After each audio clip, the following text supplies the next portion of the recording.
मानहानि करेंगे। मैंने सुना है कि अगर 15 करोड़ की कोई मानहानि करे तो पहले 10% जमा करना पड़ता है। अबे भाई एक बात बताओ, नोटिफिकेशन से पहले एक छोटी सी बात भाई, तुम 90% अपनी इनकम का दान कर देते हो। 90% का मतलब 9/10 होता है, और इसका मतलब कि तुम्हारे पास एक बचता है। 9 रुपए का मतलब तुमने 36 लाख के स्क्रीनशॉट दिखा दिए कि तुमने दान कर दिया। 1 रुपए का मतलब कि तुम्हारे पास केवल 4 लाख बचे हैं। तो तुम कैसे केस करोगे? बिना मतलब की चीजें। एक तरफ तुम कह रहे हो कि सब टीचर जितने, मैं उससे बहुत ऊपर निकल चुका हूँ, बहुत पैसा कमा चुका हूँ। एक्चुअली क्या होता है कि एक मेढक होता है, वो तालाब में रहता है, कुएं में रहता है, उसको लगता है यही दुनिया इतनी बड़ी है। और दूसरे लोगों के बारे में कहना कि कोट बदल के आ रहे हैं, जूते पहन के आ रहे हैं, अरे यार तुम जस्ट बच्चे हो क्या? अबे शौक होते हैं आदमी के, दिल बड़ा रखना पड़ता है। पैसा कमाना कोई बड़ी बात नहीं है। मेरे खुद के नाना के पास कई करोड़ रुपए थे, जिंदगी में कभी बाहर का खाना नहीं खाया, वही जीवन का ना कभी जीवन में कहीं घूमने गए, 1-1 रुपए के लीचड़पन में पूरा जिंदगी गुजार दी। तो ऐसे बहुत लोग होते हैं जिनके पास बहुत पैसा होता है, लेकिन जिंदगी जीने के लिए कलेजा चाहिए होता है। और बात करते हैं हम बहुत डोनेशन करते हैं, हमने कभी दिखाया नहीं। अरे यार क्यों इतनी झूठी बातें बोलते हो? सबसे पहले तुम नहीं दिखाया था कोविड में 5 लाख का स्क्रीनशॉट लगा के। अभी भी अगर तुम्हें ना पता हो तो अपनी कम्युनिटी में जाके देख लो। ये सब बातें करने से कि मैं ये करता हूँ वो करता हूँ, किसी ने नहीं तुमसे पूछा कि तुम दान करते हो नहीं करते हो। तुमसे लोगों ने इतना पूछा था, और हमने भी, कि अगर कोई टॉपर खरीदा है तो बता के माफी मांग के बात खत्म करो। जब वो टॉपर तुम्हारा है, बच्चा है, तो तुम उसको आज भी क्लास में लाके ये दिखा सकते थे कि भाई सुनो, ये बच्चा अब आपके सामने आ गया है। बिना मतलब की इलॉजिकल बात है कि उस टॉपर से जबरदस्ती ये बुलवा दिया गया कि वो बिका है। वाह वाह भाई कमाल है। इसी बीच खैर कोई बात नहीं, अभी दोबारा इस टॉपिक पे आएंगे और इनकी गणित की भी धज्जियां उड़ाएंगे। वैसे ये परसेंटेज 40 क्लास में पढ़ाते हैं, वैसे ये कहते हैं कि 90% इनकम का दान करते हैं, और दान 36 लाख का दिखा के 9 की वैल्यू 36, 1 की वैल्यू 4 लाख इनको दिखती नहीं है। और इनको क्या लगता है तुमने अपनी माँ को कार दे दी और हम क्या है घास छील रहे थे? तुमने तो ये भी बता दिया, हम तो ये भी आके नहीं बताते। दिखाओ हमारे एक भी यूट्यूब वीडियो में कि हमने माँ को क्या दिया और नहीं दिया, और बाप को क्या दिया और नहीं दिया।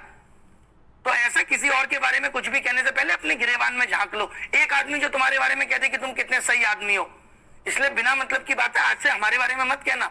हमने लोगों के साथ काम करके उनका दिल जीता है, पढ़ा के। 4 साल से तुम कहां थे जब तुम परसेंटेज की बात करते हैं? भाई साहब कि मैंने सबसे पहले यूट्यूब पे पढ़ाया था। तुम 50 रुपए में अपना वीडियो बेच रहे थे यूट्यूब पे भी उस टाइम पे। वो यूट्यूब पे पढ़ाना कहते हैं, लोग यहाँ पे गवाह बता देंगे कि तुम 50 रुपए में वीडियो बेचते थे यूट्यूब का, कि जो उसको ज्वाइन करेगा उसको वीडियो देखने को मिलेगा, और बात करते हो। खैर कोई बात नहीं, एसएससी ने इसी बीच नोटिफिकेशन निकाल दिया है।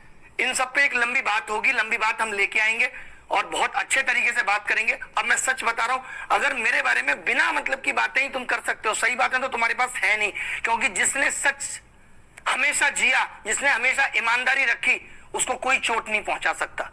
और रही बात 2017 वाले मामले की, तो तुम जैसे लोग तो सीबीआई को पेन ड्राइव में वीडियो डाल के दे के आ पाए थे अभिनय शर्मा का। क्या तुम बाल भी उखाड़ पाए, या कभी जिंदगी में भी कर पाओगे कुछ?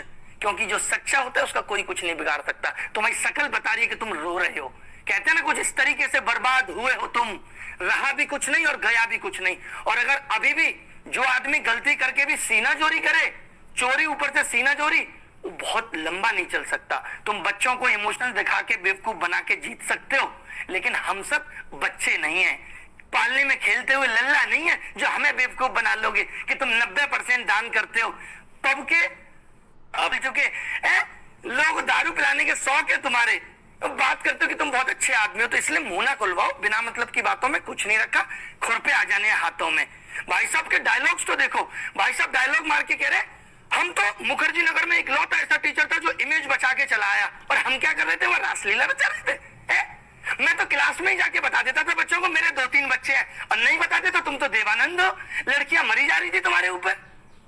थोड़ा सोच समझ के तो बोलो कि देवानंद हो तुम, कि हम पहले ही जाके बता देते थे। बाकी लोगों ने तो किस किस का शोषण किया, हाँ बाकी सारी जनता खराब है, तुम अकेले एक शरीफ आदमी पैदा हुए हो, तुमने ही सबसे अच्छा काम किया है, तुमने इतने बड़े बड़े प्लेटफॉर्म बना दिए, तुमने इतनी बड़ी बड़ी कोचिंग। और बात तुम कह रहे थे कि एक आदमी ने मुझे फोन किया, क्या गलत किया था हमने?